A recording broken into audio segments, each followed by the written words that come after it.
What do you think when you hear the word hustle or hustler? When I got to asking some colleagues and contemporaries from the companies I work at, I've got a variety of things. Pool shark, car dealer, businessman, things as specific as Pablo Escobar or Jigga Man Jay-Z. And I'm sure the lyrics, I'm a hustler had a lot to do with that. Now, a lot of these have a negative connotation associated with it, and that's fair. The origins of the word come from that point, to swindle. But over the years, the definitions have changed. They started adding positive aspects to the word. In reality, side hustles have started to evolve. Think about the analogy of hustling in a sports context. You hustle after the ball, hustle after the puck with extreme energy. It has a more positive light now, right? Now, side hustles aren't a new thing. We're just the first generations to brand it as such. So what is a side hustle or a side hustler? To me, it's the government social service worker who finishes her day job and works on her jewelry brand after work.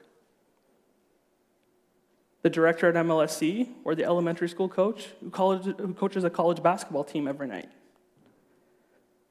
Someone who works at the bank but teaches every evening after work kids who want to learn how to figure skate. Or the mortgage broker who DJs 2 or 3 nights a week because they have an extreme passion for music. So why am I talking about this? I'm talking about this because I had that itch. I've been obsessed with side hustles forever, as long as I can remember, from a wee little one. I'm talking about starting from the sandbox, quite literally. In elementary school, my parents owned a convenience store, and I started understanding the business model around grade 3. My dad would buy in bulk at a cheaper price, and he'd sell it at a higher price. And knowing we had one vending machine in our elementary school with a limited selection and a fixed price point, I saw an opportunity. So, starting at second recess, I would take orders. Also, shout out to second recess. It's the most underrated recess of all time. I would take those orders, I would go home, go to the store at night, pick up my stock, go back, and at lunchtime they'd pick it up and give me my cash, and then I would go and spend that on Pogs and Crazy Bones. Also, in elementary school, I learned how to play poker for the first time. Now, I was a little bit young, but me, my dad, and my sister would sit around the kitchen table, and we'd play for candy, and as a convenience store owner, candy was always in abundance. But what was interesting is that when I started playing in my early teens and into my 20s, I started learning more about the game. And down the line, once I've started owning my own companies, I started realizing the benefits of this. In the roles of business development and sales, learning to read people, pick up signs, those kind of things really helped me. This also fed into my passion of competition. Anyone who knows me knows that I'm massively competitive. If I lose a bout of rock, paper, scissors, I'm out of commission for a week. At 14, I learned to start coding and started slinging websites for little to no money, but right after that, it led to me starting my first company. This fed into my passion of creation. Later in high school, I learned to DJ, and I started doing it for money in university. I had the privilege of DJing in almost every big venue in Toronto alongside some of the world's biggest DJs. And for a 6-year span, I was the de facto Ryerson DJ. I did over 200 Ryerson gigs in that time frame. This fed into my passion of music. Safe to say, my life as a student was interesting. My digital company, by my 4th year, my digital company was growing. I was DJing 4 nights a week. I was working in the mentoring program. I was working at Apple's marketing department. On top of being a full-time student, this is what my average day looked like. I can't even tell you what I'm doing there. I'm on a phone call talking to somebody, studying my law textbook, and I think coding a website at the same time.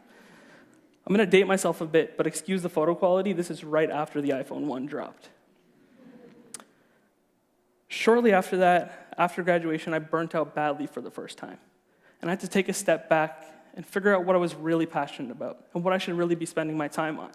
And this is where I implore you to not become a workaholic at an unsustainable level. You got to figure out how to hustle responsibly or hustle with purpose. So all those people I mentioned earlier, what do they have in common? One, These are people who I talk to every day. And 2, they've been able to balance profession and passion. If it's one thing I want you to get out of today, it's this. Your day job does not have to be your passion. The current higher education model subscribes you go to school, you get a piece of paper, and you graduate, and you get a job in your field of study. And that's the definition of success. I don't know if that's right. That quote, do what you love and you'll never have to work a day in your life, kind of irked me for a bit. It doesn't take into consideration the realities and the expectations of students. An Accenture study in 2015 polled a graduating class and asked how many people expected to graduate in their field of study. 90% said that was a foregone conclusion. In actuality, 64% graduated in their field of study. This is one of the stats that universities and colleges push to bring on new students or get funding. But that gap, does that mean those students weren't successful? What I want you to remember is this. Success is subjective. This is the big problem with it, is that as a social media marketer, I've come to hate this aspect of social media. We only post the highlights, the vacation, the new job, the new house. It doesn't take into account the 99% of perspiration that goes into that. And God knows I'm guilty of this too. When that first TEDx picture drops, I'm posting the crap out of that. That's 100 likes easy. But that doesn't tell the story of the hours I put into this talk or the years I spent doing everything I mentioned earlier to be some sort of authority on this topic. Remember, your personal definition of success is all that matters, but don't base that on everyone else's highlight reel. So why am I talking about this? I'm talking about this because I think the narrative of graduating into your field of study, that can be changed. But I will give you this disclaimer. This talk isn't for everyone. If you can find a day job that fills all your needs, you're ahead of the game. What I'm saying is that's not the only way to achieve personal fulfillment in your professional life. An interesting stat. 20 years ago, according to a study by the Kauffman Foundation, found that young people accounted for 35% of new business. Today, that number's down to 23%, which is surprising considering the success of things like Facebook and Instagram. And it's not for a lack of want. An Ernst & Young study showed that 62% of the same demographic wanted to start a new business, but there's some barrier. When people consider launching a new business, most imagine quitting their job and abandoning financial security and risking it all. But that's not a reality for most of us. A cool stat is, though, that 1/3 of people who own micro-businesses, which are defined as businesses where 5 or less employees, depend more on their second job for their main source of income than they do on their business. Now, if you have the privilege of taking that risk and jumping in, go right ahead. But most of us have responsibilities that don't allow us to do so. That doesn't mean we shouldn't pursue what we're passionate about in terms of business. So how do you do this? First, you acknowledge that your friends, families, and coworkers might not get why you have so much going on. And also need to acknowledge that one job might not fulfill our intellectual needs. We're in an age of unprecedented information, and our natural need to turn that into something tangible has risen greatly. Also, some of us do this because we have to. Getting a job isn't as easy, building a career portfolio isn't easy, and jumping up that corporate ladder is not a cakewalk. So you start by finding your why. What are you passionate about? What do you spend your time thinking of every day? And answer these 4 questions. 1, if you had a free day where you had to be working on something, anything at all, what would that be? 2, where do you add the greatest value? I'm a huge proponent of doubling down on your strengths. Figure out where you're best at in relation to your passion and use that to start. 3, how will you measure your life? Popular American entrepreneur Gary Vaynerchuk has said since the beginning his goal is to buy the New York Jets. Now, that's a lofty goal, but he knows what he's working towards every day. And 4, who or what will you spend your human capital on once you succeed and reach that pinnacle of success? Keep those in mind and keep those things around you. For me, it came down to 5 things. I find extreme joy in building teams and talent. This is where I've been told my greatest strength is, and this is what I feel my greatest strength is. I try to give my 100% into the couple people I put my time into and hope they do the same for others. This answered my first 2 questions. I define my success by the amount I get to travel. I truly believe travel is the greatest teacher. I've had the privilege of going all over the world and learning different perspectives on life and success and business. I work hard to play hard. In my early 20s, that looked like me going to the club and turning up. But later on, I learned to turn that club money into flight money. Family is and always will be the reason why I hustle as hard as I do. To quote Dame Dash, former CEO of Rockefeller, I hustle for my last name, I don't hustle for my first. Friends are the family you choose, and they're a huge reason why I'm some sort of a success today. They keep me grounded and accountable. Jim Rohn's quote that you're the average of the 5 people around you is a major key. And finally, dollars. I like making money. Actually, I love making money. And I hear a lot of talk about money is important, and I agree, it's not the be-all, end-all, but it's helped me take care of the 4 things I just mentioned. Helps me give safety and security to my family, give my friend opportunities, gives me the time to help mentor others, and lets me jump on a plane once in a while. You have to find ways to make your money work for you. So this led me to finding what my purpose was. And I defined professional purpose at the intersection of these 4 things: profit, values, passions, and your skills and expertise. It's very rare you're going to find an opportunity where all 4 of these match up. For example, you might find a really lucrative career, but you might not be passionate about it. What I'm saying is, that's okay. You don't have to find a job centered around your passion to be deemed successful.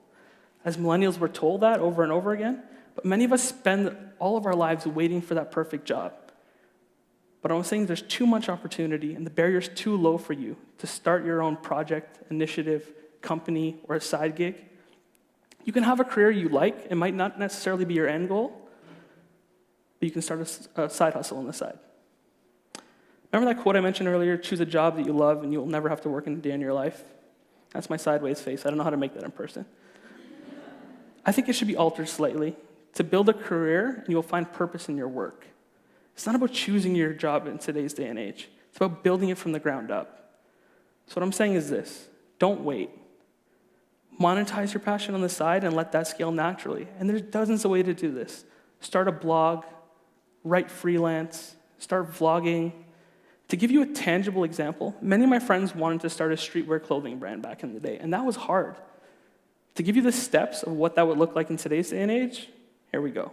Step 1, you hire a designer from Upwork or Fiverr to build out your first few t-shirt designs. 2, you find an e-commerce platform to put your site up. Drag and drop, click your design, very easy, upload your content. 3, you find a drop shipping company that will print and ship to your customers. This took out the hardest part of starting a clothing brand. And 4, learn the basics of advertising. Where are your customers? How do you get them to buy? All that being said, you can start a store in a week, and there are literally YouTube videos showing you how to do this step by step. Now, I said starting this wouldn't be easy. I didn't say executing it would. It takes time, hard work, and commitment. A lot of the people I mentor come after me after a month, and they only have 20 hits in their blog. And I have to remind them that my current company's been around for 4 years, and it took that amount of time to have a pretty stacked client list and a full-time staff. But man, was it worth it. Some people say it might not be possible, but I have some examples. Yankee Candle, Twitter, Craigslist, and Airbnb all started off the side of someone's desk.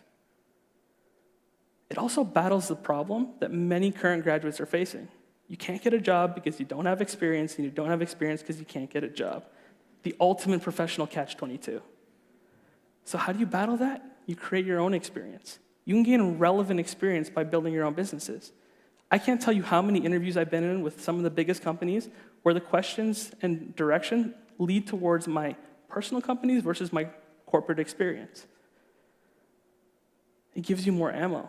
A lot of the people I mentor have 1 or 2 projects on the side, and I can tell you for a fact, as someone who gets to interview full-time staff and student staff, that they perform much better in interviews because they have a variety of situations to pull examples from, versus someone who does one thing and one thing only, despite doing it very well. So to summarize, how do you start a side hustle in 5 steps? 1, find your why. Figure out what you think about all the time. What are your interests and what do you put your mind share into? 2, fill in those buckets. In that chart that I mentioned, what are you missing? 3, jump in. just get your feet wet. 4, build your experience, learn your craft, your industry, double down on your passion. And 5, and most importantly, is focus. Most businesses and side projects fail because people try to scale up too quickly, or they try to do too many things at once.